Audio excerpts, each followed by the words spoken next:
today, Cathaoirleach, I want to talk about broadband, and you mentioned earlier about meeting with the French delegation, and I hope you congratulated them. That was the French billionaire that now owns our national telecommunications company, which was obviously sold off by the people here on my left. First we had the Australian speculators, and now we have French one, and that has left us in the state that we're in.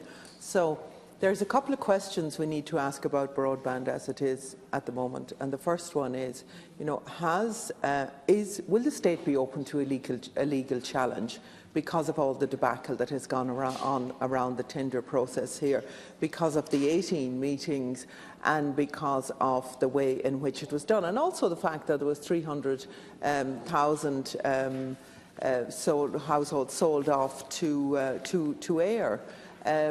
That really makes the package, makes it more difficult for the whole package to be viable for the rural broadband programme, and I think this is a question that needs to be asked. So while I don't disregard the report, I think the report doesn't cover what's needed to be covered there, and it's not a legal opinion, and we need to get that legal opinion.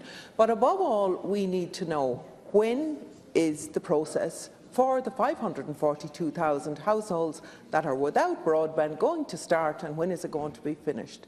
And we are fed up in rural Ireland of the semantics and the announcements. I started counting the announcements last night in terms of broadband being announced, and I gave up at 76.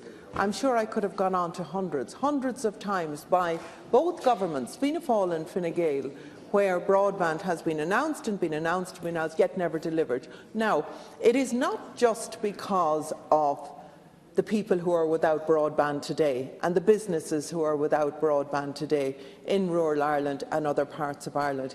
It is because of the thousands of jobs that we have lost over the years because we didn't have a proper broadband and we don't have a proper telecommunications infrastructure.